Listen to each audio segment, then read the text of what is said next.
momentarily.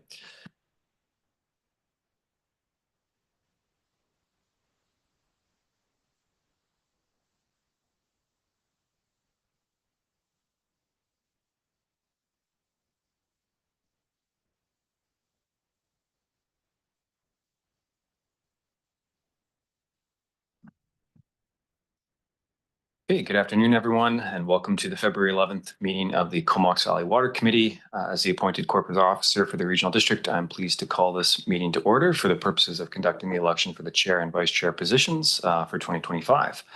I'll start just by recognizing that we're conducting our business today, of course, in the traditional unceded territory of the Comox First Nation. The procedure for the election of the chair and vice chair positions is guided by the CVRD's procedure bylaw. And so I will begin the process by calling for nominations for the position of chair. I'll call 3 times and any director may nominate another director for that position.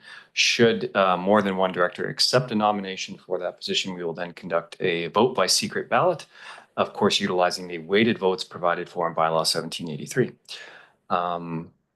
We'll conduct a similar process for the vice chair position after that. And so with that, directors, I'll welcome any questions you may have on the process. And if there are none, then we will proceed. Also, just acknowledge that Director Arbour is joining us remotely on Zoom. So if should a vote be required, we will, of course, look to accommodate that via electronic means. Seeing no questions around the table, I will begin by calling for nominations for the position of chair. And I will start with Director Cole-Hamilton. Thanks very much, Jake. And I'll nominate Director Morin.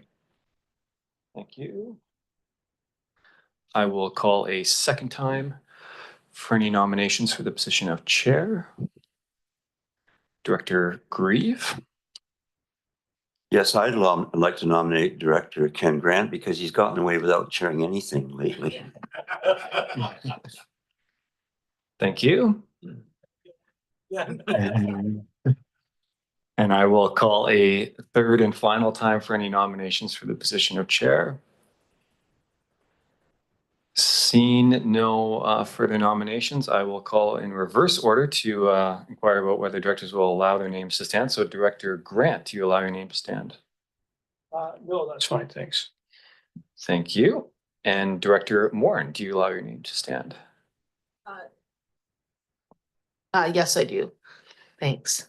Thank you so much. Boy, we haven't had an election for a rousing election for a while. Thank you so much. So with that, I'm pleased to announce Director Morin is acclaimed to the position of chair for 2025. And just before I turn matters over to Chair Morin, I'll just proceed with the vice chair elections.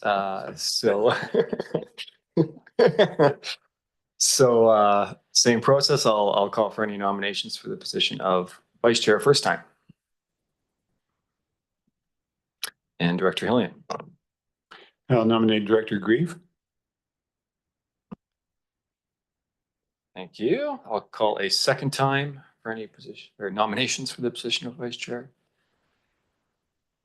And I will call a third and final time. Seeing no further nominations, Director Grieve, do you allow your name to stand? Thank you, I do. And I got 3 pages here I wanted to read, but we'll forgo that. Thank you so much. So similarly, I'm pleased to announce your claim to the position of vice chair. Thank you very much, Director. So I will now turn matters over to Chair Morin to proceed over the remainder of the meeting.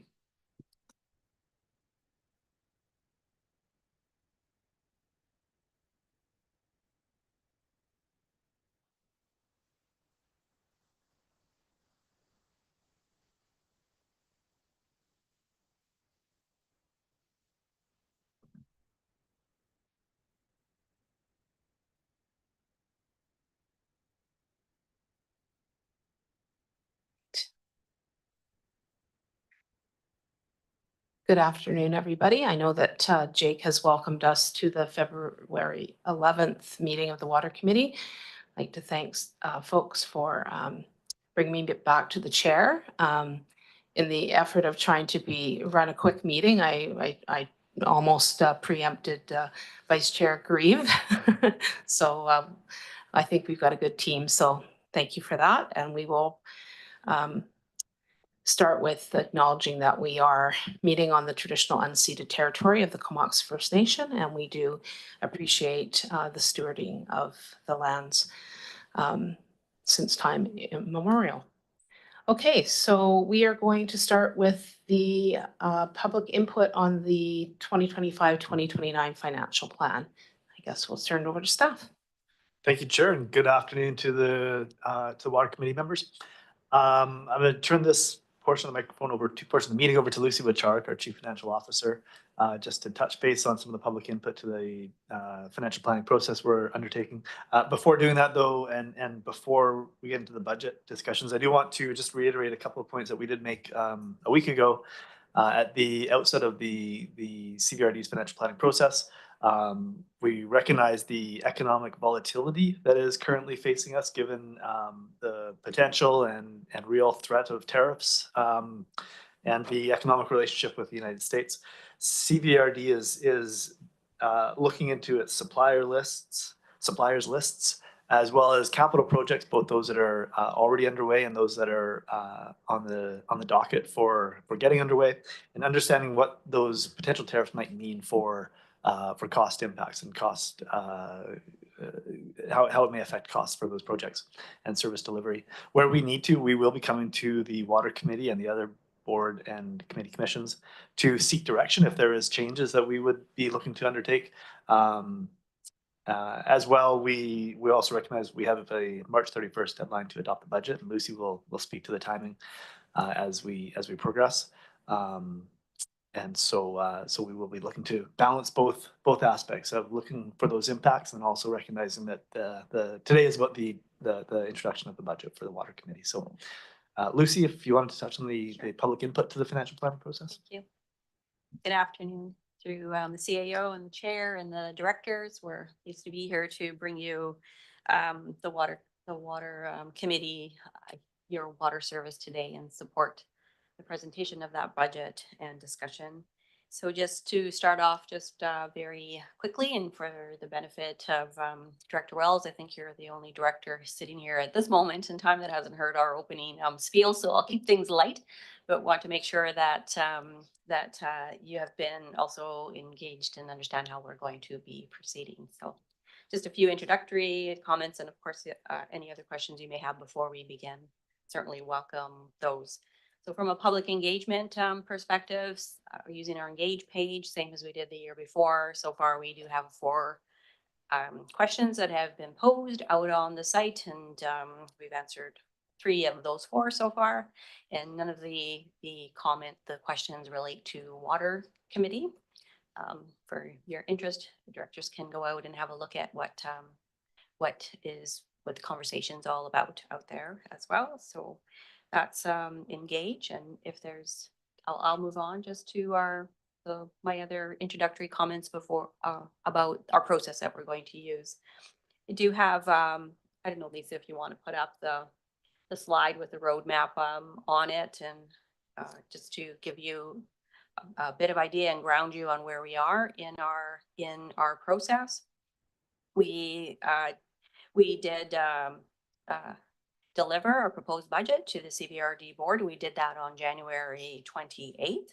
We put out a full budget package, same as the process we used last year, on January 22nd. This had all of the information that was prepared and provided to directors to support the discussions as you came here to consider your budgets, and that included that high-level PowerPoint, all the budget details, any supplementary information that we may have had for you out there for your consideration, and tried to give about a 2-week period to do that. We continued the cycle by having our dedicated meetings, same as the year before. Started our first full day on February 3rd with that CVRD board, and where they got an overview on each one of our core services, and then did the services that were that were the responsibility of the CVRD board to walk through. Okay.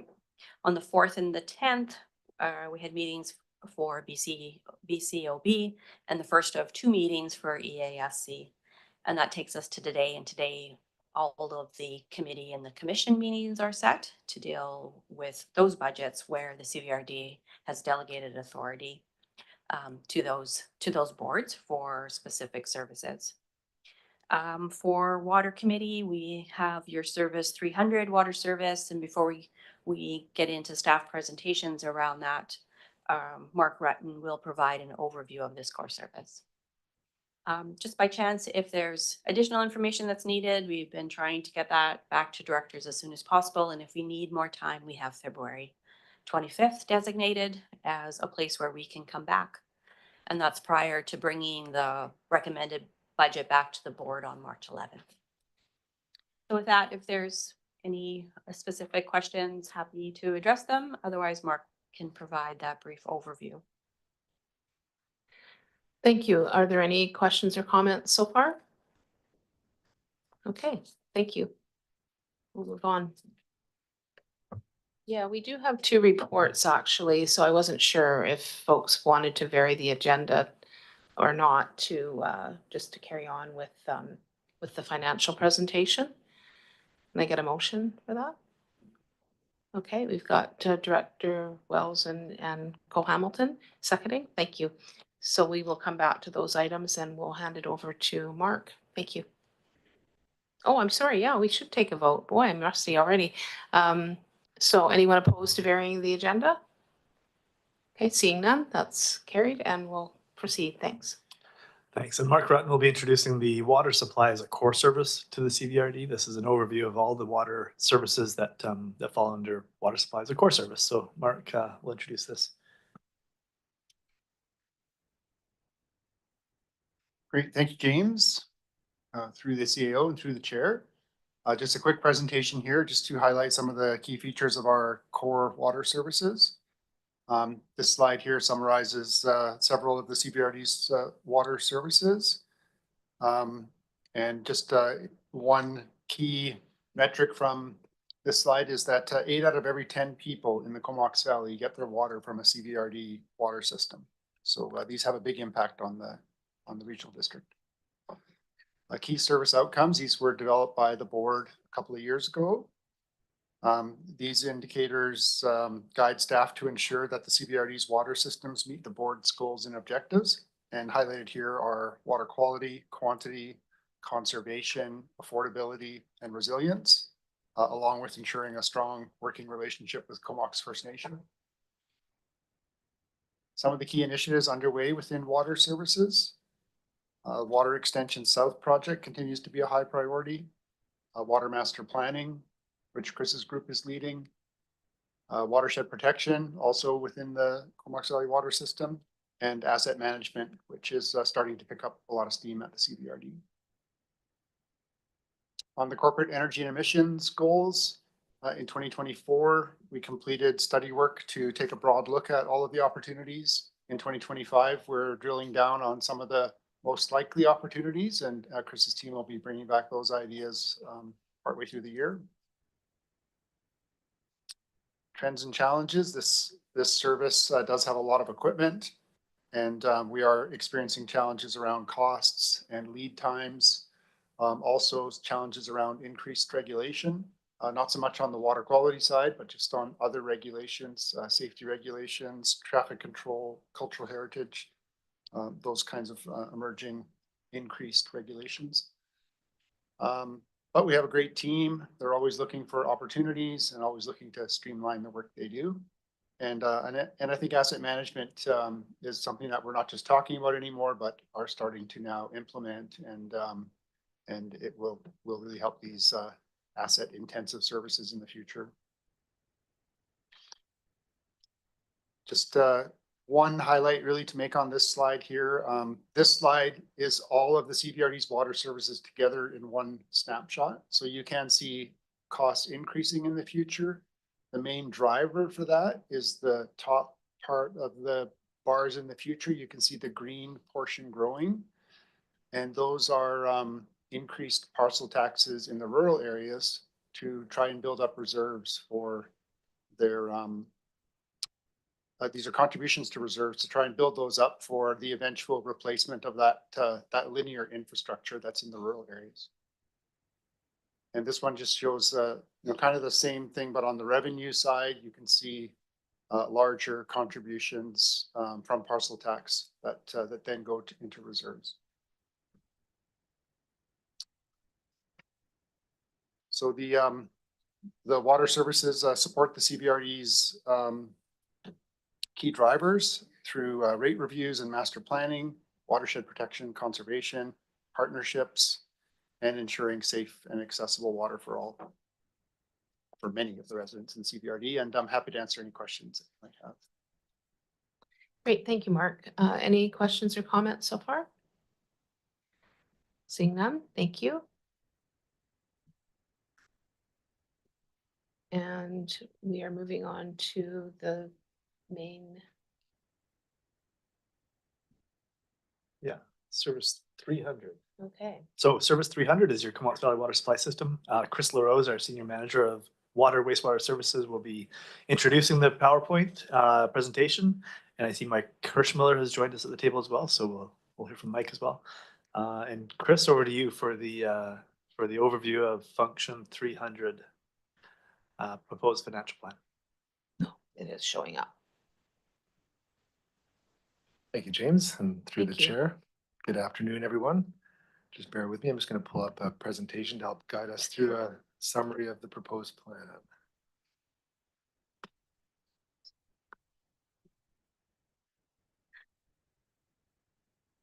It's okay.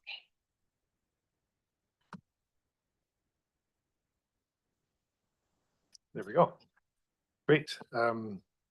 So yeah, Mike and I are here today to provide a summary of the proposed financial plan for Function 300, the Comox Valley Water Supply Service.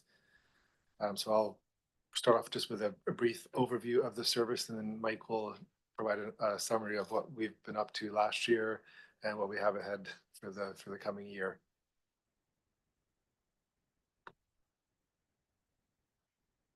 So first of all, the service is supplies bulk water to a number of different participants. So the Courtney, Comox, the KFN, and the Comox Valley Water Local Service Area, shown in blue, in the surrounding rural areas.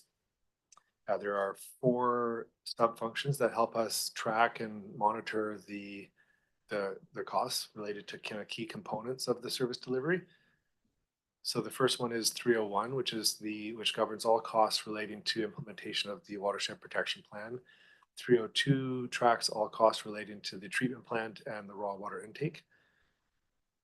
303 tracks costs that are common to all water distribution operations. Common between the transmission, so the transmission element of 300 and the water local service areas.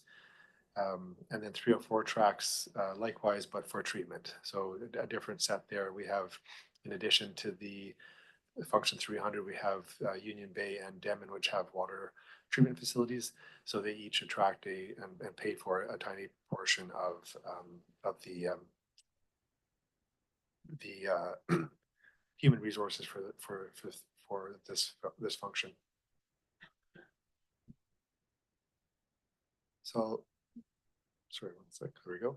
And over to Mike now to give us a summary of what he was up to last year with his team.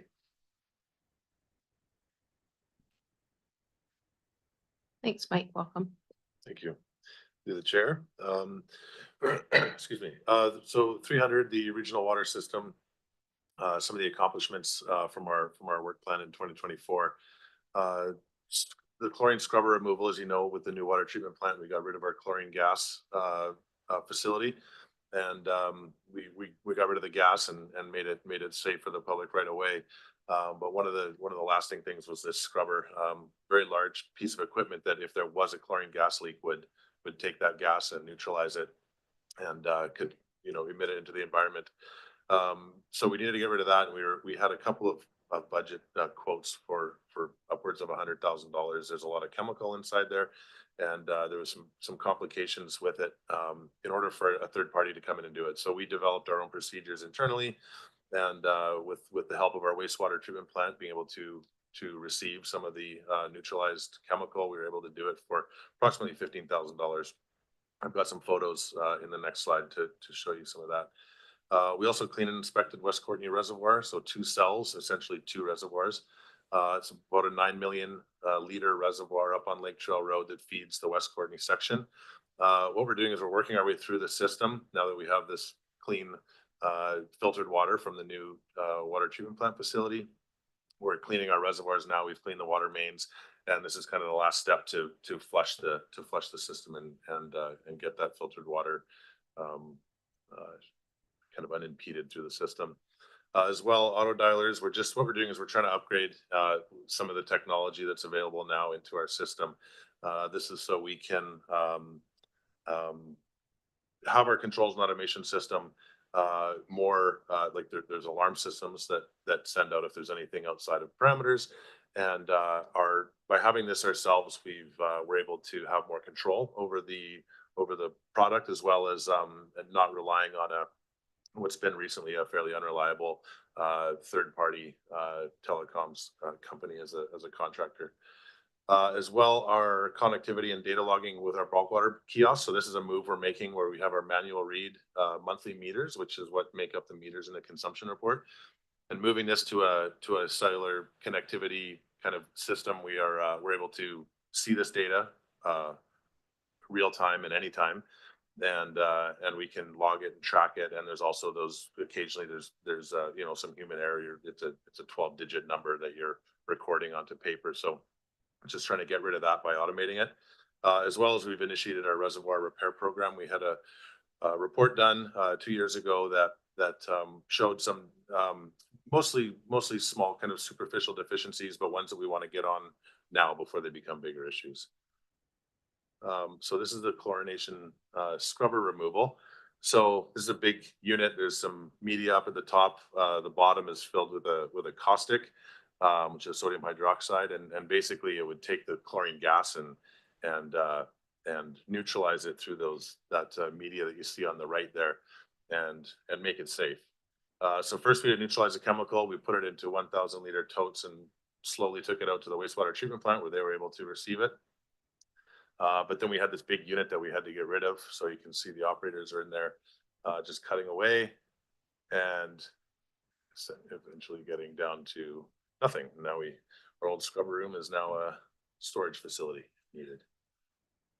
The other one mentioned was the West Courtney cleaning. This was one of our first reservoirs off of the old penstock main. And when we received that unfiltered water, it's up on Lake Trail Road, 3600 block Lake Trail. Entry staircase into it. You can see there some of the sediment that's been collected on the bottom. These reservoirs are cleaned every 5 or 6 years. And you can just see the amount of sediment that's in there. This is quite normal for reservoirs, especially for unfiltered water systems. Tracks in the mud, carbuncles on the fittings. And then we just literally go in there, we disinfect the equipment, the clothes that the operators are wearing, the safety gear, go in and clean it out with some high pressure hoses. And at the end of the day, get it all nice and clean. Next time we go in here in another 5 years, we don't expect to see any or very much of that silt at all on the bottom. So work plan moving forward into 2025, another busy year upcoming. Some of the system controls upgrade, we're focusing on East Courtney. A lot of our equipment is in good working shape, but it's getting older, and as things have service life. And so we're starting to get on top of our some of the PLCs that kind of have been in place since the early 2000s. This is going to give us more control and more visibility on some of the systems in the East Courtney system. The reservoir painting was actually one that was in that report. It's the steel tank up near the hospital site, just for reference. Looking at painting that one. The cell comms, we did one in 2024 kind of as a test case, and now we know how to know the process we want, know the parts and pieces we want. So we're going to be attempting to do 5 a year for the next 4 years.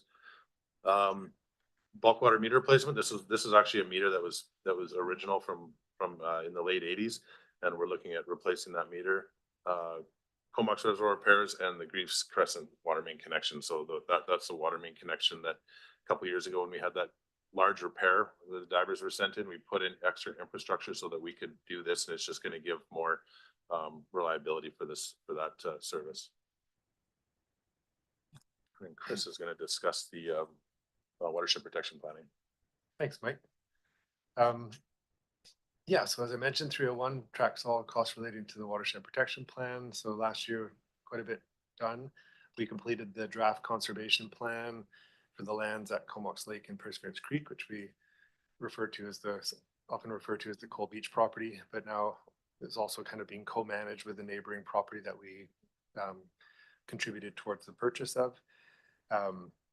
We initiated an access management project for the Coal Beach property. We continued working with VIU and UNBC on snow surveys and water availability modeling. So we had a report come through the committee fairly recently just about increasing the budget for that work. So that was very appreciated. We're looking forward to continuing that work this year and over the next several. A ton of great work happened by the Connected by Water team, including curriculum into high schools. Approximately 890 students were directly engaged through the school field trips and school visits. 1,700 through indirect teacher-led use curriculum, through making available packages for their learning centers that teachers can sign out and deliver to their students. Additional community engagement through events and presentations, both at the treatment plant, but also at community events, including watershed days up near the water at the Comox District Fish and Game Club, which will be done again this year. We implemented a water dashboard for monitoring drought conditions and then presented that on a monthly basis to this committee. And we also initiated a proper functioning condition assessment of the Black Lake in the Comox Lake watershed. Just a couple photos from so this on the left here is a group of students at the upper kind of Huntledge, but just above the diversion dam. So that's part of a tour that's provided by Mike and his team at the treatment plant. And then on that same tour, they walk out on the trails and talk about the watershed and engage with the students that way. And on the right is a drawing made by one of the students of their interpretation of what they learned.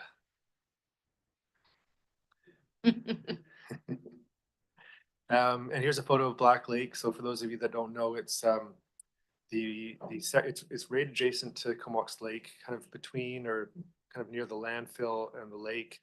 The western end of it falls within the Coal Beach property.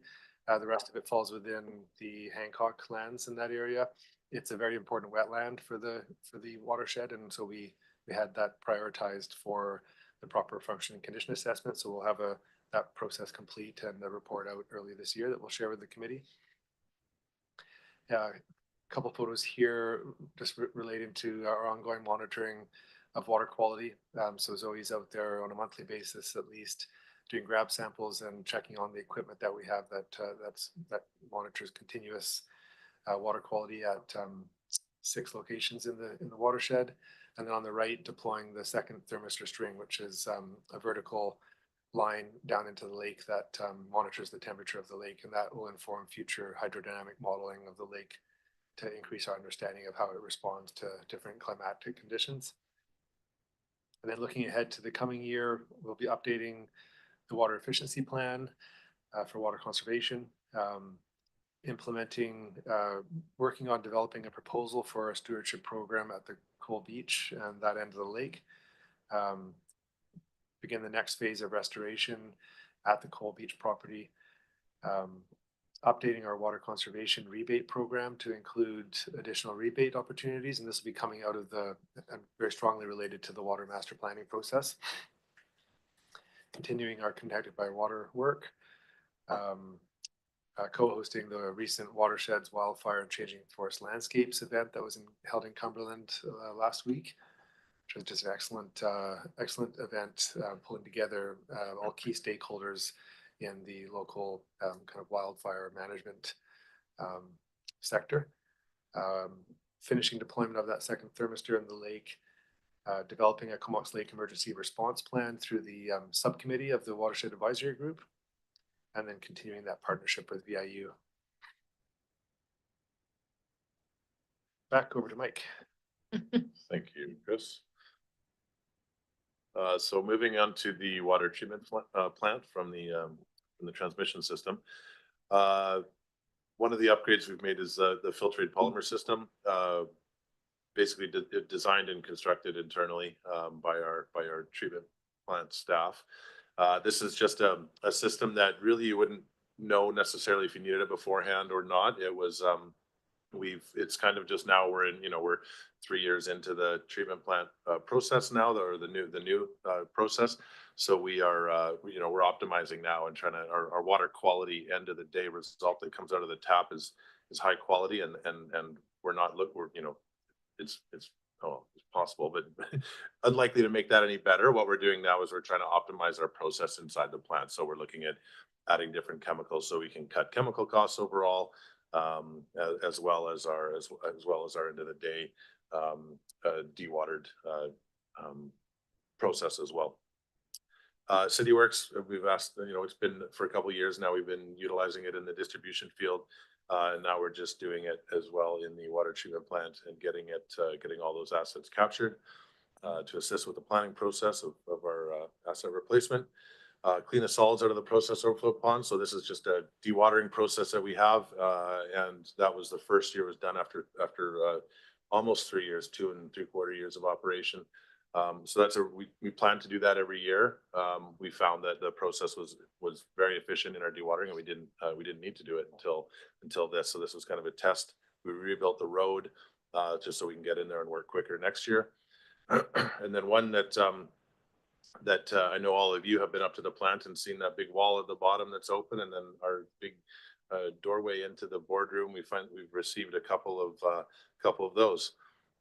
This is the first. This is the model down below. So where Chris was touching on the watershed protection plan and how we kind of work with educating the youth and any groups really who come to the plant. So we talk about the watershed protection on the left. There's a aerial of Comox Lake, and we've pointed out some of the where we have our data collection points, where Zoe collects them from the rivers and streams, as well as the ones in the lake themselves. And on the right is a aerial of the Comox Valley, and the distribution and transmission systems are highlighted. So we talk about the importance of the watershed and protecting it, and the importance of the using the water in the system and conserving it. But in the middle, we talk about the treatment process as well. And as you can see, there's a couple of hand pumps there and water pumps through these various processes, and the call out boxes kind of explain what's happening in the plant. And these are the doors that we received in the fall. Sean Frank on the right is the artist, and with help holding them up there from our senior operator. So we've now got an approved design, ran the design for the install past Sean as well, and he's happy with it. So we've now signed a PO, and we're going to get them hung and working. The plan for 2025, another polymer addition is the backwash aid polymer upgrade. This is just trying to fine tune the dewatering process. So the amount of solids we send to the landfill, the amount won't change, but the dryness of it will change, and we pay by weight. So it's just a cost saving exercise. Some railings, we're noticing some of the maintenance, just ways to kind of improve our accessibility and safety of the operators doing the maintenance. So we're looking at railings around the second floor roof and ladders into the flock tanks, which is one of the process tanks that we have to enter to do maintenance and assessments on. Complete the City Works asset inventory. So this is for basically for operations and maintenance scheduling, and looking at putting some electric car chargers in the front parking lot, as well as a fast charger for the on-call vehicle once we move to a electric vehicle for that. As Mark touched on in the first presentation, we are finding long lead times. It's now the normal. It's just what we're dealing with regularly. So just taking that into account when we are ordering our supplies. Goods and services have all increased dramatically. and we do have a team that brings me often ideas on how to optimize our processes or do things internally. We're always walking that fine line between using contractors and doing stuff ourselves. So just trying to come up with ideas that'll ultimately save money, but save time and try and pull them out. So one of the things I've discussed in the innovative ideas was the traffic control. We repurposed one of our trailers that we weren't using enough, and purchased. We hired a traffic consultant, worked with them to come up with 5 standardized plans that we laminated, have in here. We bought there 5 different scenarios on the road, and purchased the equipment. We now have the trailer rolling. You can see at the very back there, there's on the photo on the right, there's just the five scenarios are laminated and mapped up there. And now we have the stuff that we can do. And if we're still on a busy road, a highway, we often will still need traffic control, but it's often complicated, hard to get, as well as getting more and more expensive. So whatever we can do ourselves, we can. And then we needed a training day. So we set up, this is run by Steve, our senior operator in treatment, or in distribution and transmission. And he set up a couple of different scenarios outside. And then we just went out one morning, and all the operators got their hands on the equipment to make sure, even some of these sign holders are a little bit complicated to open up. So we just want to make sure we do it and we know what we're doing before we get out into the field. And I'll hand it back to Chris. Great, thanks, Mike. Excellent summary. So much great work. Before we dive into a summary of the proposed numbers in the plans, I just wanted to highlight 2 areas of overlap with the board's strategic priorities. So first one being the Water South Extension project. And we do have a slide on that later on in the presentation, and then continued work on the Water Master Plan. So we're hoping to complete that work this year, working closely with municipal engineering staff. So there was a bit of a delay over the last several months as everybody's been working to incorporate the implications of the new provincial multifamily legislation, but we are hoping to have a draft of the plan back to the committee fall of this year. So starting just with a high-level summary of the plan itself, starting with human resources. So we're recommending addition of a new health and safety coordinator in 2025, a third of which would be funded by this service. And then a slight reduction in the allocation of operators and management time that gets subtracted to this service of 0.05. So for a net increase of 0.28. And then in 2026, it's showing here as an entire new FTE, and that is for a new archaeologist, internal archaeologist, that we're forecasting the need for in 26, but that would be shared, so not dedicated to this service, but shared between all the water services as well as parks and this service. So it would be a smaller fraction of that FTE. Looking at expenses, yeah, very, very negligible increase on the material supplies and utilities.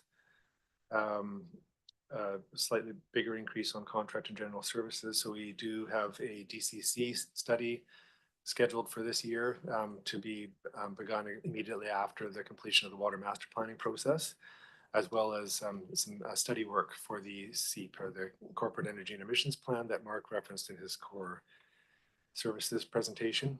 So that's to undertake feasibility studies of some key energy conservation measures.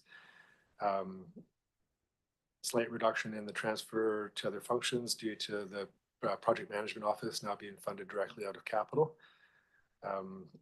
as well as a reduction. Last year we had $100,000 dedicated or transferred over to IT to help fund the fiber network. So that explains that other reduction. Looking at revenue, that work that I mentioned over the last several months being done by all the local governments to address the implications of the multifamily legislation also provided it was an opportune time to update our demand projections for the service.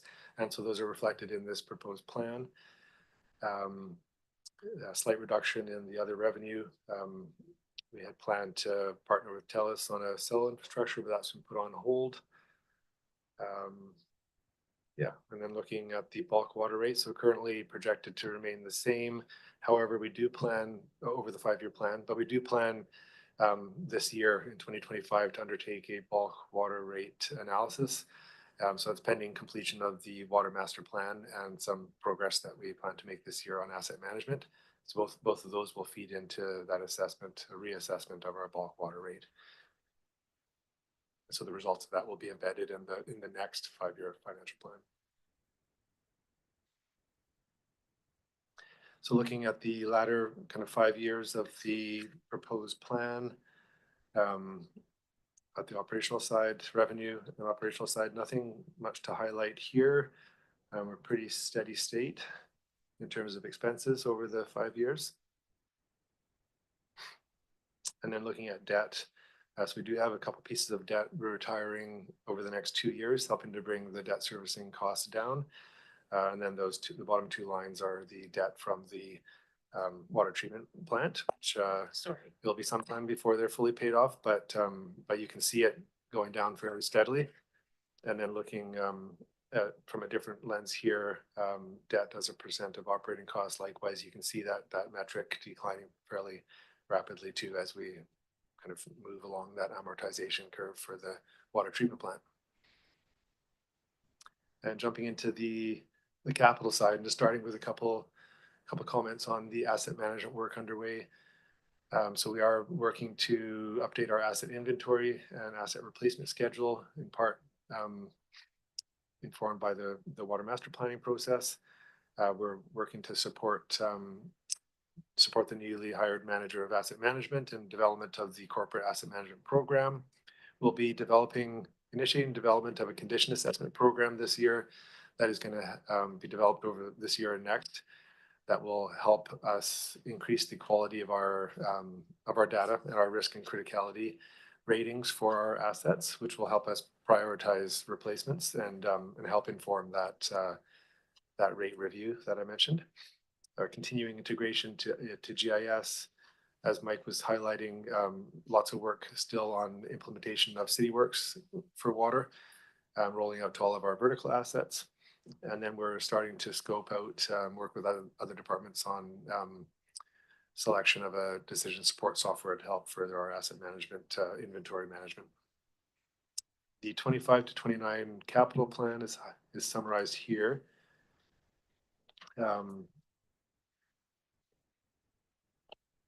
got some equipment replacement, including and then purchase of a new water leak correlator. That's in 2025 to help us better more quickly identify water leaks. We've got the vehicle purchases just scheduled. Tried to smooth that out as much as possible over this plan, but you can see a bit of a spike happening just before 29 as we hope to have some more options available for electrification of some of our heavier duty vehicles prior to that objective of having a fully electrified fleet by 2030. Annual capital projects, we've got reservoir repairs, so Mike touched on some of those. So there's a fairly big program being delivered this year on that. EV chargers at the water treatment plant, including potentially installation of a fast charger to help facilitate our transition to EVs. And then finally, the Water South Extension project. And I do have a slide on that just shortly here. Not much currently populated in the latter half of this 10-year plan, but we hope to have that better fleshed out next year after doing completing the water master plan and the further asset management work. And just a quick summary slide here of the Water South Extension project. So this is this cost estimate was updated last year, 2023, actually in 2023, but escalated to the midpoint of construction, which hasn't changed. So it should be fairly solid. So we're working closely with the project partners on a tripartite agreement that will be bringing forward to this committee and the city council and KFN and council in early spring of 25 for approval or review and approval. And just before we end, a brief summary of where we're sitting with reserves. So 3 reserves for this service: the future expenditure reserve for unforeseen operations costs, legal and liability, the capital works reserve, and the DCC reserve. And those balances as of the end, expected as of the end of last year. Looking forward across the plan, got further contributions and some withdrawals from the FE reserve to get it up to where we think it should be for this service. And then the capital works reserve, ending balance slowly climbing as we get towards the end of the 5-year plan. And then a summary slide here. And that's it from Mike and I, but we're happy to answer any questions about the proposed plan. Great, thank you, Chris and Mike. That was great tag teaming. Okay, we will turn it over to questions and comments, and we do have alternate Director Wells. Go ahead. Thank you, Chair. I'll maybe reiterate a request that was brought up at the solid waste financial planning, and that's just if it's possible to get access to the slideshow prior to the actual meeting, because otherwise we're kind of rubbernecking to try to see stuff, whereas if it's on our screens, it's a little bit more palatable. And then, of course, we can have more time to look at some of those spreadsheets. Had a lot of data in it, so it makes it a little bit easier. Sorry, so you got your mic on. For sure. So thanks, Director. I want to reply to that. We've actually, the approach we've taken for the second year now is that we're posting all of these PowerPoints on our website prior to, it was January 22nd, I believe it was. So all of these PowerPoints for all the services are posted and available. And then we're referencing them as we go through these presentations. So they are all posted prior to.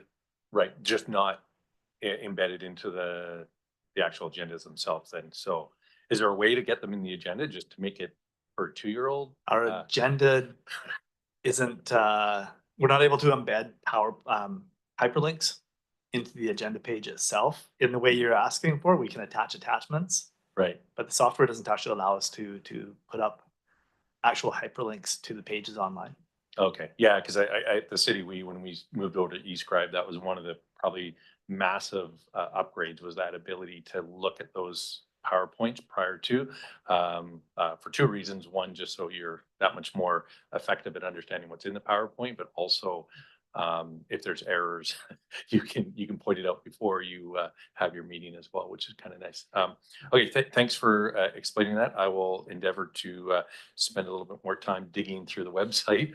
And I guess the other question, really excited to hear about the City Works asset management side of things, and just wondered if that contemplated some of those major upgrades that might be, much further into the future, and potentially replacement as well, or if it's just that O&M for a set period of time. Sure, yeah. So City Works is definitely focused on operations and maintenance of our existing infrastructure. So I think what you're asking about there is more on the asset management side. So I mentioned briefly the decision support software, so DSS. So we're currently assessing options for that, and so that's more the software that would help us better and more easily manage our asset inventory, and then develop scenarios and help manage the input and management of our condition assessment data and all those pieces that help us predict exactly when that longer lookout, when our infrastructure will need to be replaced, rehabilitated, inspected, rehabilitated, or replaced. So that's coming hopefully this year. Excellent. That's a fantastic answer. Really appreciate it. And then just while I was waiting, I did notice that on today's agenda, there is a URL that is embedded in there. So even though you'd have to copy and paste it, that would certainly make it way easier to find the individual PowerPoints, especially as you may have multiple ones in one agenda. But anyways, thanks so much. Thank you. Yeah, and I mean, maybe there's also the idea of providing those links in an email with when the agenda goes out as well. So thank you for that. And we'll go over to Director. Thanks, Hillier. Chair. I just wanted to commend Mike and his staff for taking $100,000 problem and solving it for 15,000. Is that correct? And I'm just wondering if we have any sort of recognition or incentive program for staff in those situations and to encourage more of them, and wondering if you can send anybody over to the sewage project to.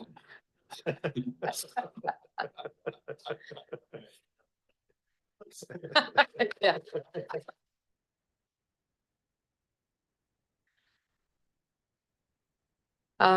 Thank you for that. Yeah, that's a great, it seems like this, has nothing to do with us, but I think this service tends to come up with creative, solutions quite often. So I'm hoping that staff had at least a few hot dogs and a barbecue or something.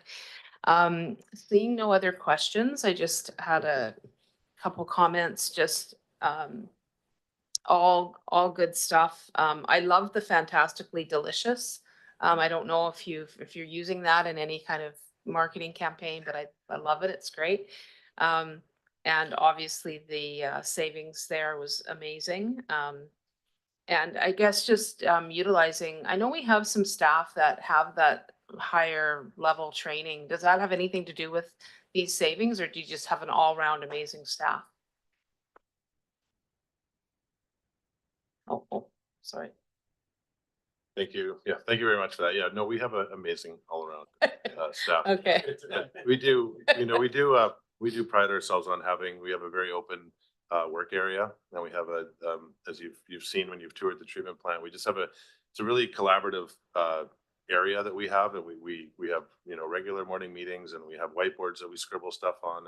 And no, I have to put a lot of it straight to the operators. They're highly skilled, but they're also highly dedicated. So yeah, thank you. That's awesome. Thank you. And I know we're going to move on here because we don't have a lot of time, but I did have to say that I did a high school biology project on Black Lake on the unique ecosystem. So I don't know. I think that's kind of interesting. It's come full circle that we're looking at Black Lake. So I'm excited to see that. There may even be some photos of my field work. I don't know, somewhere. Anyway, thank you. Second. Director Hillian wants to get on with it. So anyone opposed to that? Seeing none, that's carried. Thank you. And we are going to go back to the Comox Valley Water Management Advisory Committee minutes. Okay, moved and seconded. Anyone, any questions, first of all, or comments on that? Seeing none, anyone opposed? Seeing none, that's carried. And I think our last item is the Comox Valley Water Committee voting structure. I'm not sure, there's a report. I'm not sure if, okay, moved and seconded. Any comments or questions on that? Director Grieve, let me go ahead. I'm sure anyone that's been around this table will be very disappointed if I didn't do my usual speech. This will be the 16th iteration about the voting structure. As we all know, it's totally contrary to the way we think in modern times.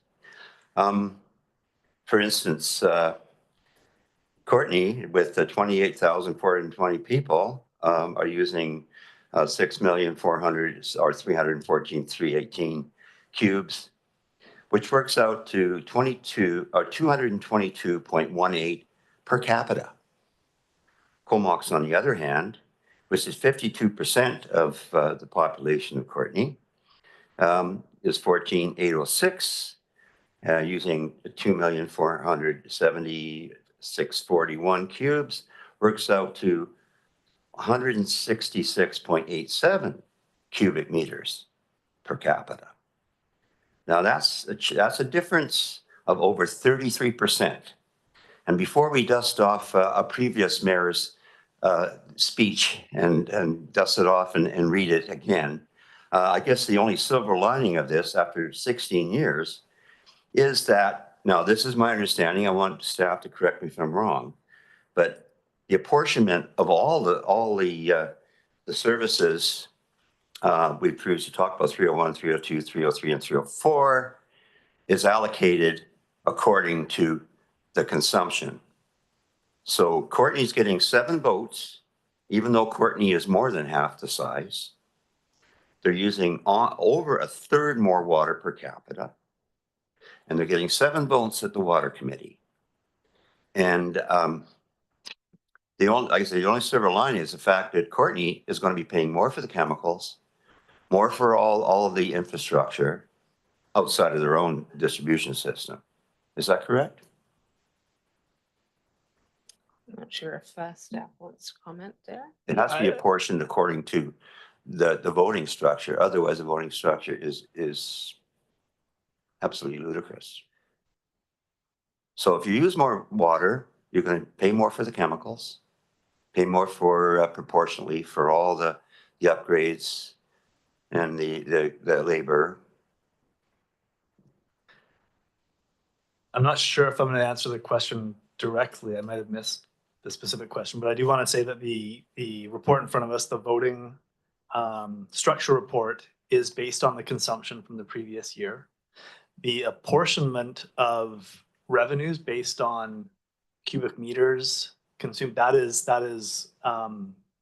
what determines the financial contribution from the jurisdictions, from the participating entities, correct? Yes, correct. So operational costs for the service are covered fully by revenue from the bulk water rate. So the more cubic meters a jurisdiction uses, the more they pay. Yeah, so it is proportional to consumption. And I guess I would also just mention, Director Review referenced per capita consumptions, and we don't report on population amounts in the jurisdictions. There are a lot of other there's a lot of other water consumption beyond just simply a per capita amount, and that's going to go to commercial units and other units in the water system. Okay. Yeah. So I just wanted to make that point. But the long story short is, it's still, even according to today's conservation principles, it's still grossly unfair. And Courtney's getting 1 more vote, even though Courtney is more than half the size. So it's just, to bring it around one more time. I know we've come to the altar on this one at least once before and then balked at the last minute. But I do think that the taxpayers of Courtney should be aware that they are using 1/3 more water per capita. And I know that's a rough and ready, but it's over 1/3, which is considerable. So they're paying for it. That's all I wanted to make. Thank you. We'll see you next year. It's a good thing that we're getting close to the end, because I probably have a few more comments, but we'll go to Director Kerr. Well, I'd like to think we just conserve water better in Comox, but I doubt that's the reason. I'm wondering, there must be some other reason. Comox is very residential based, small amount of commercial and no industrial. Is the difference perhaps the fact that there's much higher commercial and industrial properties, or are we only dealing with residential here? Thanks. I think I can say that this is not just residential consumption, but I also wouldn't want to comment on the variety of factors that go into the difference in the consumption by jurisdiction. There's a lot of different variables that would go into that, and I'm not in a position to be able to speak to those different variables, but I can say that there's a lot of variables that we'd have to consider. Okay, I know we probably will visit this again in a year, but I know that Courtney is looking at our own planning around water consumption. I think the factors that have been mentioned are very important. Water meters, as an example, will cost us, because we are a larger community, it's extremely expensive. So we'll be taking a look at that. So yeah, we are paying more and we are getting an extra vote because of consumption, but I'm sure we'll come back to this again in a year, but maybe before that. Okay, so anyone opposed? Oh, I'm sorry, go ahead. Director Coham. Thanks. I just thought I'd make a really brief comment. I mean, I appreciate what Director Grieve is saying, but it's not only the greater commercial and industrial uses, but we also have a number of swimming pools in Courtney. And when one thinks of perhaps the less effective ways of using water, it's probably worth remembering that Courtney has a minority of housing units are single family homes. So there's far fewer lawns in Courtney per person. So anyway, I think when making broad generalizations about wastefulness or otherwise, it's probably worth taking a few more factors into consideration, Director Grieve. But I'll look forward to the updated version next year. Okay, with that, anyone opposed to receipt of this report? Seeing none, that's carried. Thank you. And seconded? Okay. Thank you, folks. We're adjourned.